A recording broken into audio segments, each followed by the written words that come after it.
start in twister side control, and we're going to get to the back off the trunk from when you're in twister side control here. I would like to just control in here, break them all off, put a fishnet in, put that love handle in, break this all off methodically and rule it. It's not always going to happen. If you turn twister side control, he has a choice to turn into you and challenge your ability to lock those legs up, or not turn into you and say, you know what, every time I turn into this guy's awesome at the twister, and get it great by your legs up, I'm just gonna stay on my side and work on another escape. Or even let the guy mount. That might even be a better idea for him. Let me mount him and then use mount escapes. Alright? But even if I'm really good at twister side control, and he's just really strong, he might be, 180, 230 pounds, I might not be able to control him here and just methodically break him apart. He might just turn right into me and glass me up. You gotta be able to lock it all up as you glass to his knees. Again, either you're great at it and he's just so big you can't control no matter how good you are at it, or you suck at twister side control and you can't control him. You can't get your fishnet in there. You don't really even understand it. Don't understand how important the love handle is.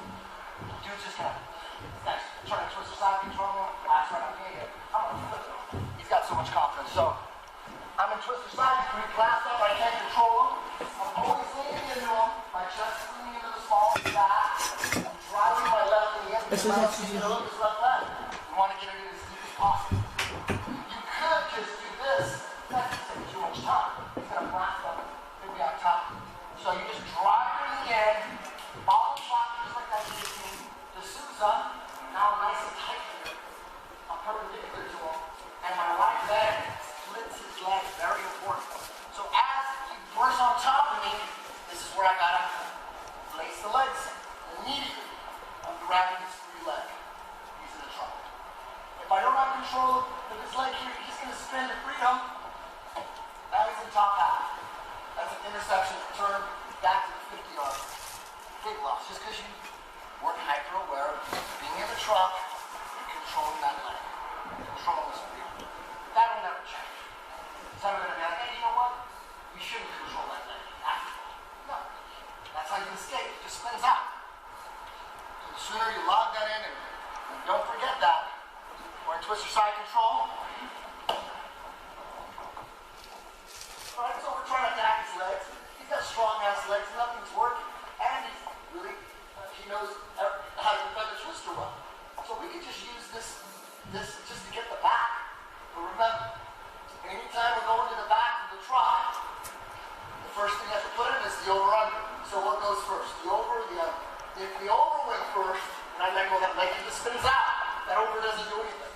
If the under goes first, which is the right arm, now we can't spin out. And then you put the over. And then you put the hooks. That will never change as well.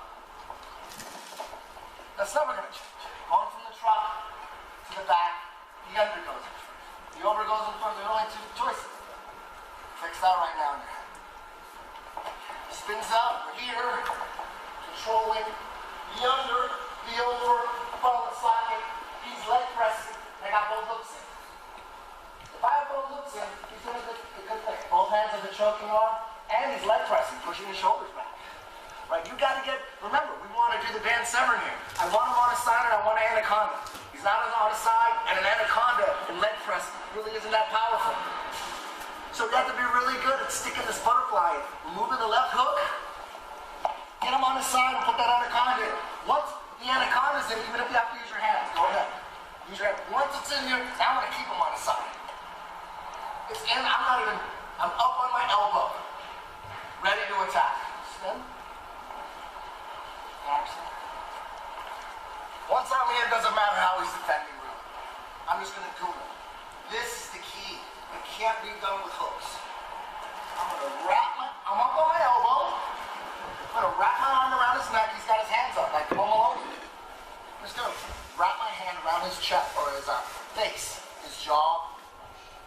Put a gable grip together, and now I'm going to collapse forward, and that tightens up, that swings my my anaconda here. I'm gonna fall forward, and as I fall forward, I'm falling forward but squeezing back.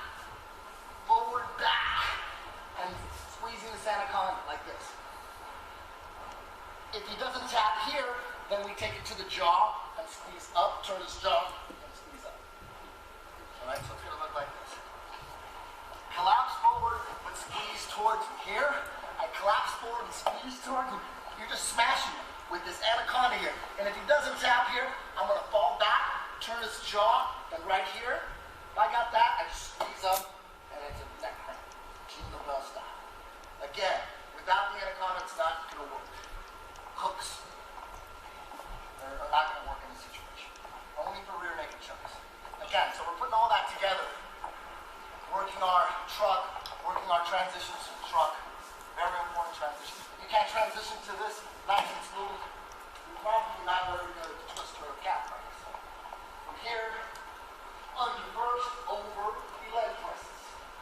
Get them on the side, put that on the anaconda in, get up on your elbow. Wrap around his jaw, gable grip, squeeze the anaconda and fall forward, and then twist his neck and fall back. Shin your aorta. These last two positions have been from face planks with anaconda. With the anaconda, aka body truck. He's doing a little different against aorta against Rich Clemente. He did it this way. He is here, and you have this here. A little different, but it's still the same. Because it's the anaconda thing. This keeps his body together while twisting his head. Twisting his head. Here, fall forward and squeeze. Come back.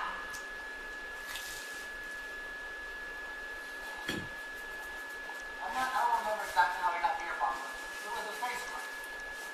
Anaconda, hold it together, and twist this. I'm sure there's 1 to 5 other ways to crank that neck. Right? At first, I never really did anacondas until I saw John doing it out in Abu Dhabi in 99 or in 2000. At that point, I really hadn't developed good back control at that point. It was all just twisted.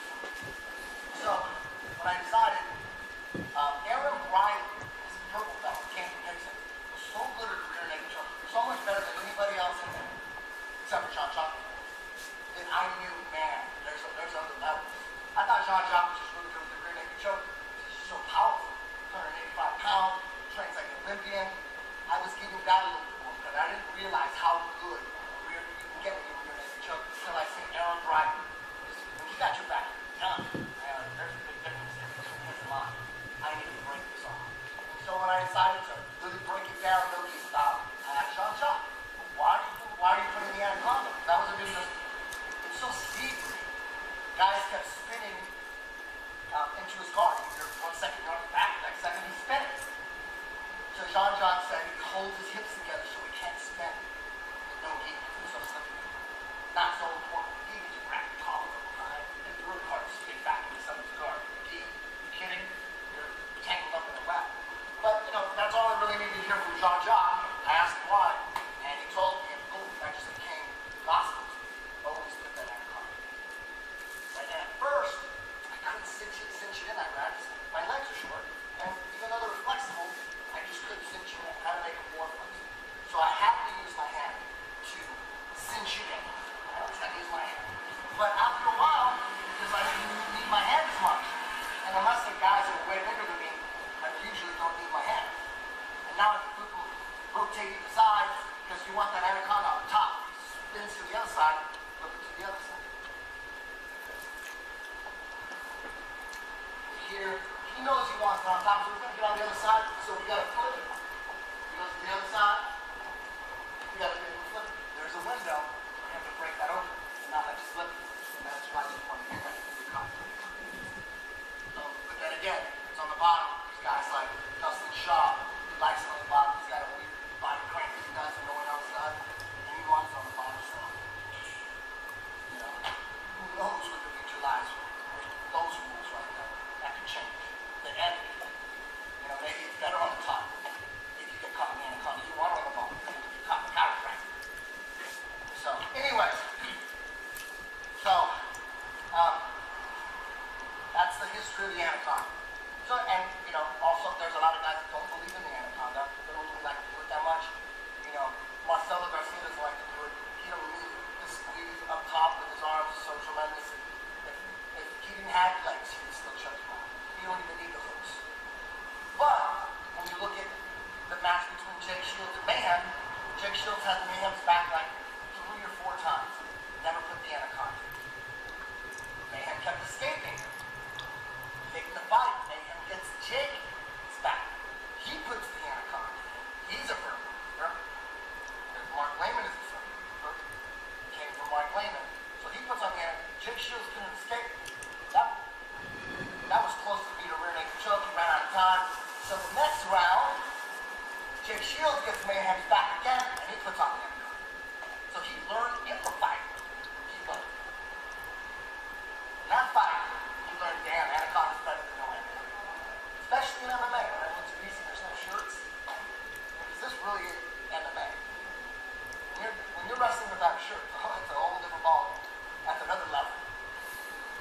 Alright? So again, we're going to run with this really quick. He rolls up. We're here, trying to tighten the legs, and it's happening. Twist is not happening. Doesn't do first.